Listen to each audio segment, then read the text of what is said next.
Here we are, back down here again. It's amazing how much has just been taken out. Some of this has all been burnt, as you can see. There's a big pile there, and that's still got to be removed. By removed, I mean burnt. And when you're underneath these box thorns, these peppercorns, you look up and there's just like this huge big blanket of these blooming ones that have been rolled down. There's still a few, and their father wants to burn those up there and burn this one in place too. They're not easy to move. What we also have down here, I'll show you later a better portion of it. This one's loose, this one's one I've pulled out further up, but we've got one here, another one here, another one down there. This is all the fence. A lot of it's had a few rocks roll over it, because these are the rocks that are all rolled down from here right through. That keeps going a few more meters, and then there's another patch of rocks like another 100 yards away. Same sort of thing. These are ones that were all pulled out when the old onion farming and all that was going on, which was just sort of up in this hill here. Yeah, there's another patch I found out that's sort of over there, that's was fenced off, and my father remembers that well, because as a kid he was in there pulling out weeds and stuff, and that was another few acres of onions, but a lot of it's old wire, bull wire and stuff like that. You can't see it too well here, but further up it turns into like a stone fence. Now the story is that there was a few kids from the local town who come out here and must have worked out the principles of leverage or something, and they used to like rolling rocks from right up the top, and they must get their thrills seeing the speed and the power of these rocks rolling. And what they done is, this fence that's up here, you can see a few posts of up there. I'll try to, yeah, you can see up there, that fence got flattened by all these rocks here that they were rolling down. Now some of these, they look all good and solid. You go up, some of them are just tilting away there. Some of them are, they're very loose and ready to fly.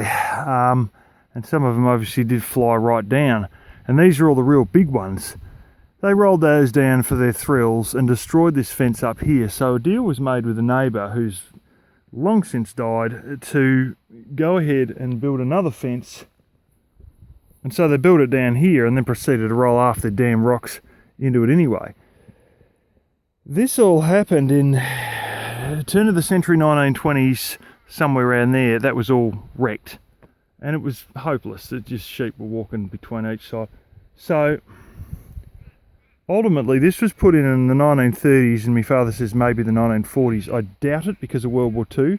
I highly suspect that in the Depression is when this one was built.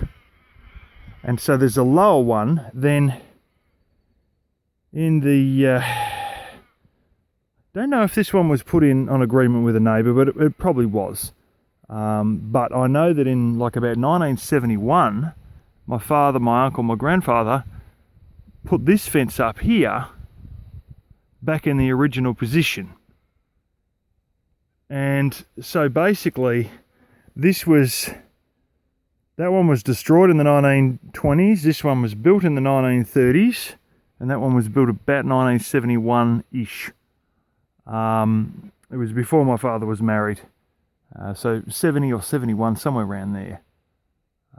And he said he's been up there and he said, I don't know how we got some of those posts in, because there's so much rock and it's such a hard thing to even move through all there. You can see this little patch of boxthorn here. That there, the fence is stuffed up by rocks that's there and just goes back to 3 wires and no posts. So around the back of this bunch of boxthorn, they got another fence to compensate for the fact that this fence turns to shit for a bit because of the rocks there, and then it goes back to normal again. And we left those box thorns in there because technically that's not our property, and secondarily they're acting almost as a fence for that part.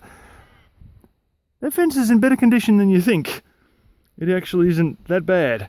Although you get further up and the damn thing's leaning down on an angle like that, but you know, it still seems to be working all right. So yeah, but anyway, I'm going around cleaning up all this wire from this old fence, and you'll see when we get up past all these big bunch of peppercorns, we start to go up the hill, and like just straight up the hill, and then it starts carrying across again. And I'll show it again there because you can see it quite legitimately. I've been up there yesterday getting rid of some of the posts because the posts ain't like this. They're only about half that thickness and they're on the ground, and so I was just breaking up the wood and putting them in piles. But all the wire's still there and I've still got to roll it up.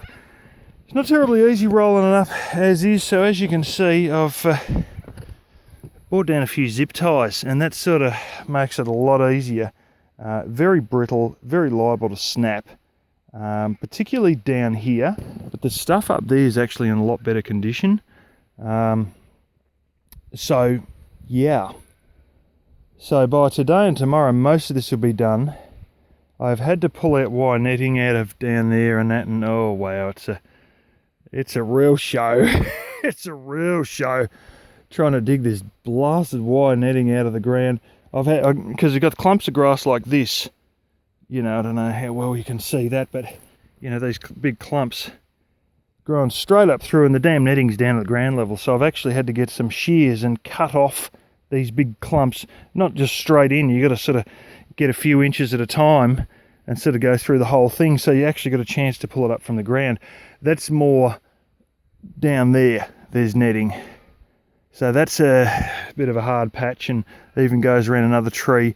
And then this goes a little bit further that way, then that starts to go upwards. And I must admit, the bit that goes from there upwards is actually probably going to be very easy as well.